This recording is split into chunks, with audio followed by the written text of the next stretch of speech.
बोलो अनमोल, आप यहाँ क्यों खड़े हो? मैम, वो मिस्टर विराज मीटिंग रूम में आपका इंतजार कर रहे हैं। तो फिर चले। अभी कायरा अपने मैनेजर अनमोल के साथ वहां से मीटिंग रूम में पहुंची, क्योंकि आज विराज इंडस्ट्री का सीईओ मिस्टर विराज चौधरी अपनी कंपनी को नीलामी से बचाने के लिए कायरा इंडस्ट्री के साथ टाइप जो करने आया था। मिस कायरा, मैं आपसे 3 बातें करना चाहूंगा। बोलो। पहली, आप बहुत खूबसूरत हैं। दूसरी, मैं आपको पसंद करता हूँ। I love you Kaira. बस, तीसरी बात कहने लायक नहीं हो तुम। गेट आउट, चले जाओ यहाँ से। I really love you Kaira. I hate love. Now get out, चले जाओ यहाँ से। मैं और बर्दाश्त नहीं कर सकती तुम्हें यहाँ पर। कहते हैं ना दोस्तों, जिंदगी में सभी को एक बार प्यार जरूर होता है। सब अपने प्यार को पाने के लिए हर मुमकिन कोशिश करते हैं, लेकिन कभी इंसान तो कभी हालात खराब हो जाते हैं। तो ये कहानी है रितेश और कायरा की। रितेश की उस एक छोटी सी गलती की वजह से कायरा को प्यार नाम से भी नफरत हो चुकी थी। मिस्टर विराज, यहाँ तुम बिजनेस करने आए हो या प्यार? यहाँ तुम्हारी दाल नहीं गलने वाली। अब जाओ और अपनी कंपनी बंद होने का इंतजार करो, क्योंकि मुझे नहीं लगता अब तुम कुछ कर पाओगे। अनमोल इतना कहकर वहां से चला गया। ये थप्पड़ तुझे बहुत महंगा पड़ेगा कायरा। अब बेचारा अनमोल तो कायरा के केबिन के बाहर खड़े बस सोचे जा रहा था, अंदर जाऊं या नहीं? गया तो भी मरा, नहीं गया तो भी मरा। क्या करूं? नहीं जाता हूं, बाद में जो होगा देखा जाएगा। चलता हूं अपने कैबिन में।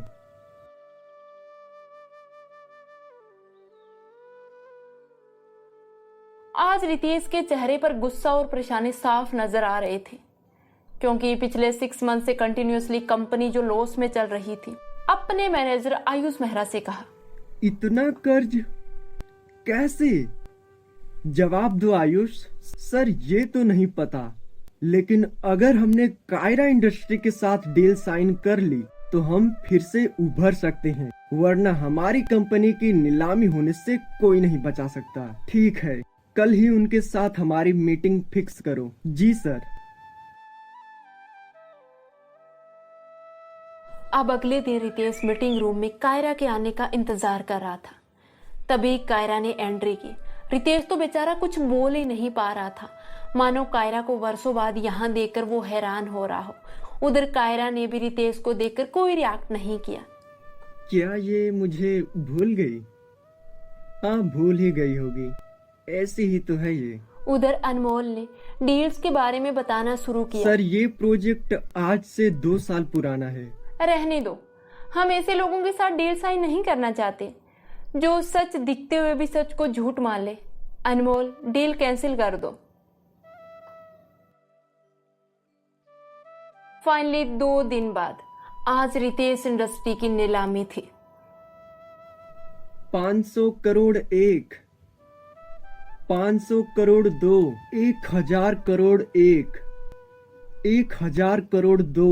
एक्सक्यूज मी, रुकिए, 1500 करोड़। अब रितेश इंडस्ट्री कायरा के हाथों में है। इसके साथ ही हम चाहते हैं कि इस कंपनी में जितने भी लेबर्स और मैनेजर्स हैं, कंपनी के साथ उन्हें भी हम अपने साथ रखना चाहते हैं, क्योंकि मैं नहीं चाहती कि किसी का घर उजड़े। और इसके साथ ही अगर इस कंपनी का मालिक भी चाहे तो मजदूर बन के डेफिनेटली काम कर सकता है।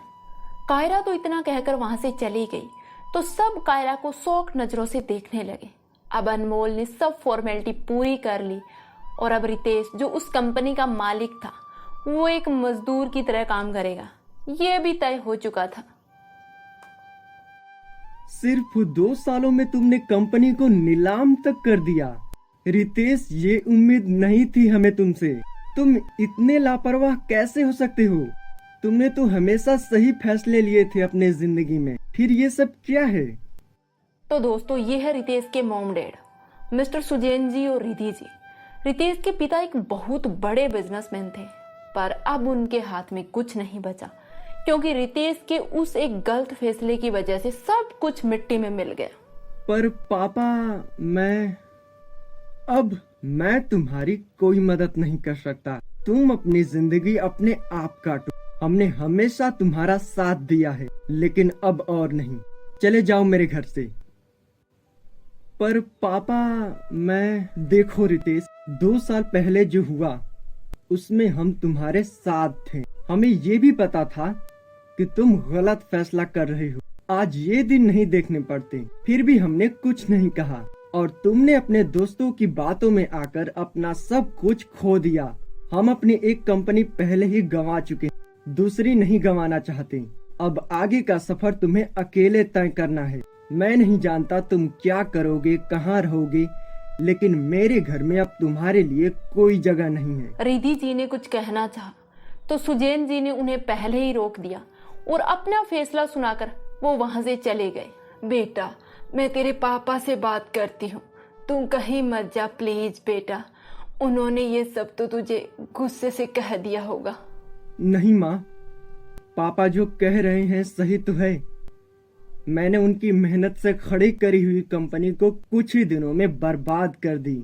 मेरे लिए यही सजा होनी चाहिए। लेकिन बेटा, तुम कहाँ जाओगे? सबसे पहले तो माँ, मुझे कायरा का वो सच जानना है जो आज तक मैं नहीं जान पाया। रितेश जब घर से बाहर आया तो सामने अभी खड़ा था। सर, मैं जानता हूँ इस वक्त आपके साथ कोई नहीं है, लेकिन मैं आपके साथ हूँ। नहीं, अभी मुझे ये लड़ाई अकेले ही लड़नी है। सर, जब मुझे किसी की जरूरत थी तब आपने मेरी मदद करी थी, तो मैं आपके साथ कैसे ना रहूं? मैं आपके साथ रहूंगा। अभी आप मेरे साथ मेरे घर चलिए प्लीज। रितेश ने हाँ कह दिया तो अभी उसे अपने घर ले आया। अभी का इस दुनिया में कोई नहीं था, वो अकेला रहता था। रितेश अभी के कमरे में बैठा बस अपने पापा के कहे शब्दों के बारे में सोच रहा था। क्या उस वक्त मैं गलत था? वो सही थी। मैंने अपनी जिंदगी का इतना गलत फैसला कैसे ले लिया? खुद ही अपने प्यार को दूर कर दिया। नहीं, उसने मुझे धोखा दिया था। इस वक्त रितेश तो बेचारा अपने ही सवाल जवाबों में उलझा हुआ था कि तभी रितेश का फोन बजा। रितेश, वो बेकसूर है। ये सब मनु और आर्यन का किया हुआ है। तुम अब मुझे बता रहे हो? 2 साल बाद मुझे ये सब अभी पता चला है।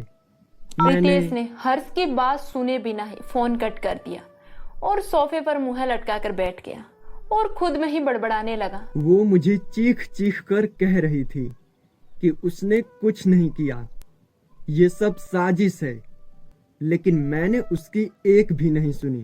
कैसा इंसान हूँ मैं किसी के भरोसे के लायक नहीं हूँ। उधर अभी रितेश की सारी बातें सुन चुका था और उसकी हरकतों को देखकर अभी उसके पास आया। सर, एक बात कहूँ? हाँ बोलो। कोई भी गलती इतनी बड़ी नहीं होती कि उसे सुधारा ना जा सके। आप तो प्यार के मारे हैं, वो आपको माफ कर देंगी। तुम जानते हो ये सब? जी सर, आपके साथ काम किया है तो आपको और आपके बारे में इतना तो जानता ही हूँ कि आपके पास एक अच्छा दिल है। आपके प्यार के बारे में भी मुझे सुनने को मिला, तो मैंने सब कुछ डिटेल से पता कर लिया। गलती आप में से किसी की नहीं है, वक्त और लोग गलत थे। अब क्या फायदा? अब कुछ हो भी तो नहीं सकता। क्यों नहीं हो सकता सर? कल से आप मैम के साथ काम करने वाले हैं। भगवान ने आपको एक मौका दिया है, अब उसे गंवाना है या अपने प्यार को पाना है, ये आपके हाथ है। अभी की इस बात से रितेश की आंखों में चमक आ गई, लेकिन उसने कहा कुछ नहीं। आखिर ऐसा क्या हुआ था 2 साल पहले जिससे कायरा को प्यार नाम से भी इतनी नफरत हो चुकी थी? और रितेश क्या सच में कायरा की कंपनी में मजदूरों की तरह काम करेगा? ये सब जानेंगे हम अगले एपिसोड में। तब तक के लिए धन्यवाद मेरे प्यारे दोस्तों।